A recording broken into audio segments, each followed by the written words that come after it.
Maximus the Confessor stands as a towering figure in the history of Christian theology, particularly for his courageous defense of orthodox Christology during a time of intense doctrinal conflict. Born in 580 AD in Constantinople, Maximus initially served in the imperial court before embracing monasticism, a decision that led him to become one of the most influential theologians of his era. His life and works are a testament to his profound commitment to the truth of the Christian faith, even in the face of severe persecution. Maximus was born into a prominent Christian family and received a comprehensive education, which prepared him for a prestigious position in the court of Emperor Heraclius. However, disillusioned with the political intrigue and corruption, he left the court to pursue a life of asceticism and theological study. He joined the monastery at Chrysopolis and later moved to various monastic communities, including those in North Africa, where he found refuge from the religious and political turmoil of Constantinople. Maximus is best known for his vigorous defense of diatheletism, the doctrine that Christ possesses both a divine will and a human will. This stance was in opposition to monothelitism, which claimed that Christ had only one will. Maximus argued that denying Christ's human will undermined the completeness of his humanity and the reality of the Incarnation. His theological arguments were deeply rooted in the writings of the Church Fathers and the Nicene Creed, reflecting a profound understanding of the continuity of Christian doctrine. One of Maximus's most famous quotes captures the essence of his Christological belief: "The Word of God, born once in the flesh, wills always to be born spiritually in those who desire him. In them he forms himself little by little, making the soul grow in the virtues. He reveals himself in the measure in which he knows that each can receive him."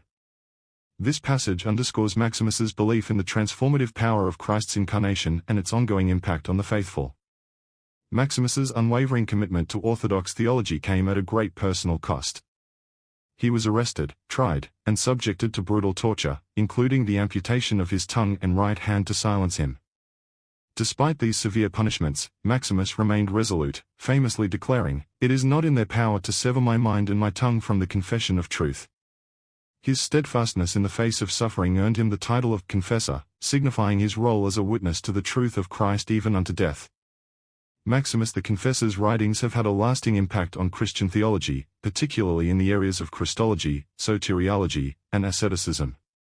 His works, such as the Ambega, Disputation with Pyrrhus, and numerous letters, continue to be studied and revered for their theological depth and spiritual insight.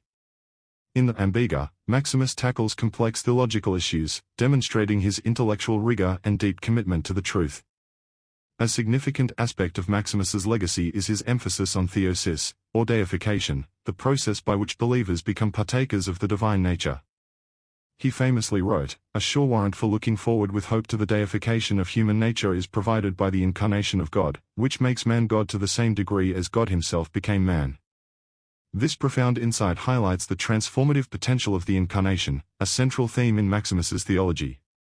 Maximus's influence extends beyond his own time, shaping the theological developments of both the Eastern Orthodox and Western Christian traditions.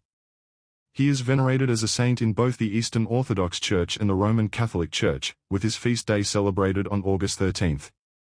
His thought also significantly influenced later theologians, including Gregory Palamas and Thomas Aquinas, who drew upon Maximus's insights in their own theological syntheses. Maximus the Confessor remains a pivotal figure in the history of Christian theology, celebrated for his unwavering defense of orthodox Christology and his profound theological contributions.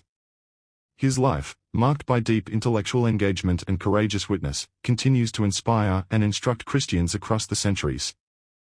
Maximus's teachings on the nature of Christ, the transformative power of the Incarnation, and the potential for human deification offer a rich legacy that endures in the ongoing theological discourse of the Christian tradition. His words and beliefs remain a beacon of orthodoxy, illuminating the path of faith with the light of Christ's truth. Thanks for listening. Nathaniel.